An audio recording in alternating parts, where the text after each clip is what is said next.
Hey everyone, this is Felicia with The Book is Done. It is now 11:40 p.m. and I binge read this book mainly because it's World Book Day today, and I just was like, you know what? I need to finish this book. I could have finished this book the other day, but honestly, y'all, I have been in such a slump and I have so many good books around me, and I think it's just life that's been going on. But the book that I did finish today, and I feel as though this may be the only book that I've read for this month. I don't believe so, but I feel like I did finish The Arrangement by Kirsten Mocklin. I'll have to go and see if I did a video about it. But the book that I finished today, just now, The Bigamist by Rona Halsall. Halsall. I can never say it right. That was the first book that I had read of theirs by a recommendation of someone else. Indie author, of course. And they are, I feel as though they are established. They have a good bit of books. 2, 4, 6, 8, 7. 7 books. So this book is this author is new to me, and I thought that it was very interesting. The title of the book is called The Bigamist, but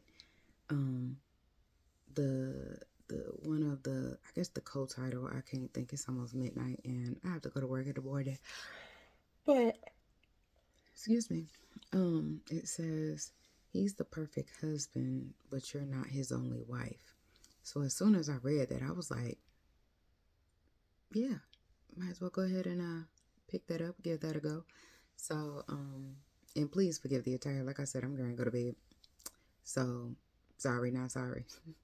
But at the same point in time, this book talks about a woman named Emma who, and I'm not going to give it all away. I will say that triggers would be not really domestic violence, but there are some mentions of it. But in all things, that's pretty much it. Yeah, that's it as far as triggers go. For those who have read it, please correct me if I'm wrong. But Emma is the main character, and it starts out by saying that she is going into her first meeting of a bereavement group.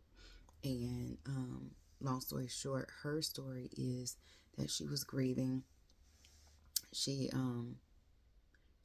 was pregnant, and in her being pregnant, her and her husband suffered a miscarriage. So that is another trigger. Sorry, miscarriage or child loss. They suffered a miscarriage, and so maybe 2 weeks after she had a miscarriage, there was like this horrible accident on his job, and then it was like either 2 weeks or 2 months later, his mother, just over the grief of what happened with this accident, calls for her mother, excuse me, calls for his mother to have a heart attack and die. So she was just grieving the loss of her child, her husband, and her mother-in-law.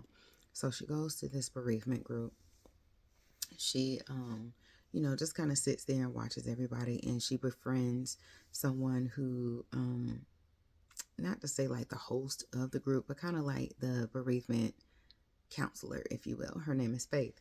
And so they are talking at this group. They get to know each other with a one-on-one. And as the group is winding down, Faith says she needs to go and speak to some other people, but she'll be right back, just to, say I'll follow up with you. So while she's waiting, Faith's brother, Sam, comes and he introduces himself to Emma. And he's like, I'm just taking my sister home. Instead of her, it's late at night. I don't want her taking a train. So I just told her I was going to drive her home. You're more than welcome for a ride. And Emma is like, no, I don't know. We'll see. And so then he was like, I honestly can in good faith have you be on the train as well. And it's just you. And so she gives in. Long story short, Emma and Sam get close. They become real cool.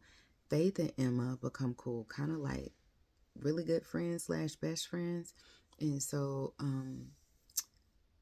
Emma and Sam, in a sense, become a couple. Like within 6 months, she's pregnant.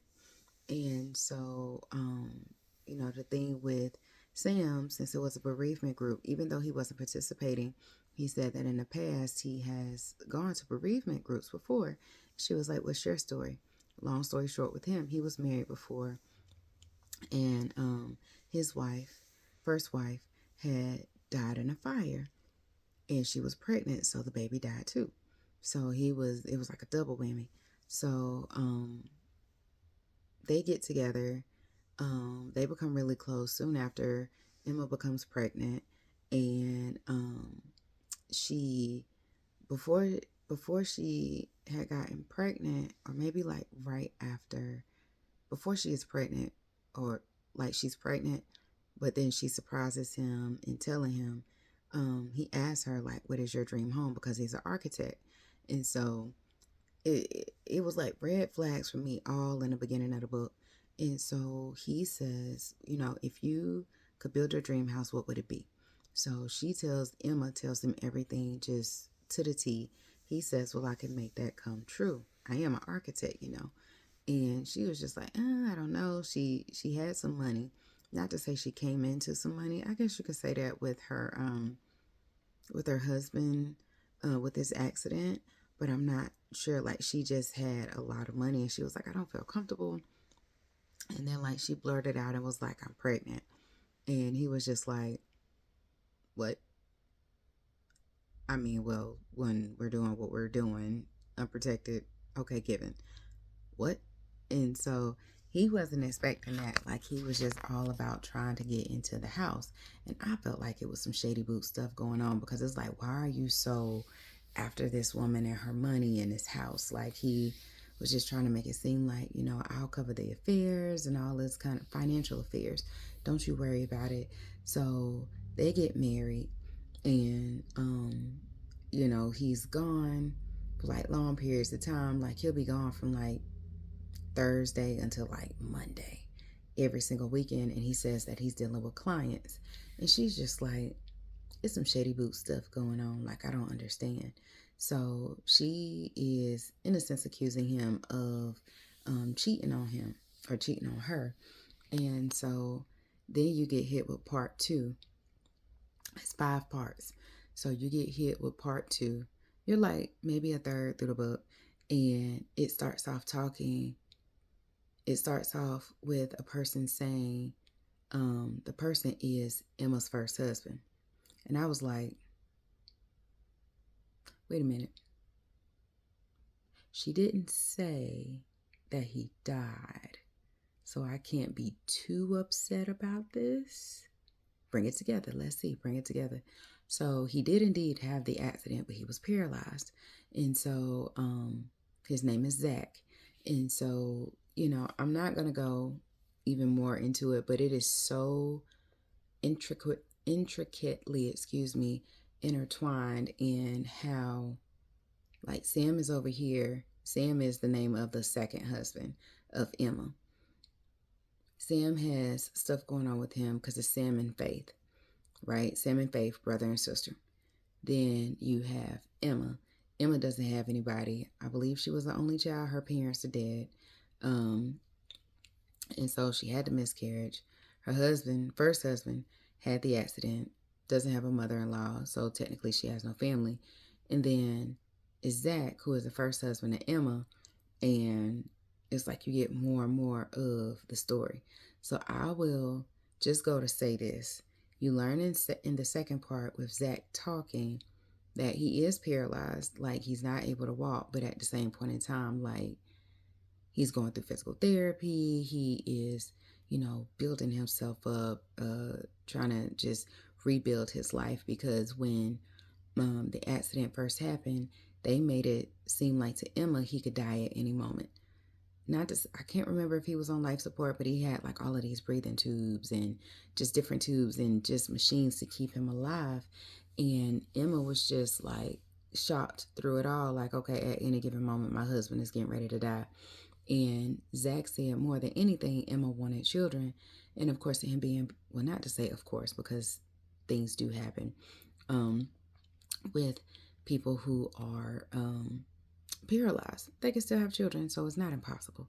So I apologize if that offended anyone in my ignorance. But it's not to say that he couldn't have children, but in this book, in her mind, in him being paralyzed, it was basically saying like she could never bear his children because he's paralyzed. And so just in the shock of everything, the accident, not being able to have kids, especially in having the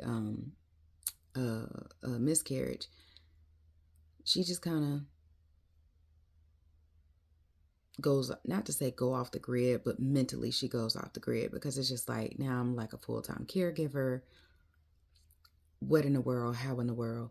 And so I'll stop right there about talking about the book, but it just goes to show like you go in and out between different point of views because like I said, it's 5 parts to the book. So it's like you have to follow very closely because it doesn't say, like, the chapter doesn't start with, chapter 12, Emma, or chapter 15, Zach, or chapter 21, Sam.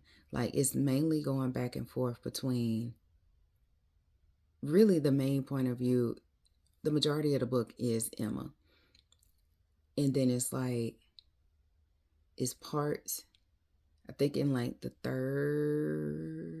second or third part, you get some of the point of view, of course, from Zach, and then some of Faith, who is Sam's wife. You never get the point of view of Sam, I don't believe. Not like a part or a chapter that's devoted to him. It either goes back to Emma.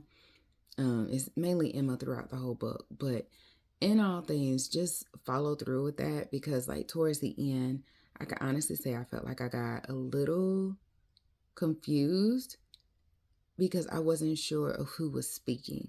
So you still have to follow through with all of that. But in all things, solid book. I would read another of hers, or another one of Rona's books,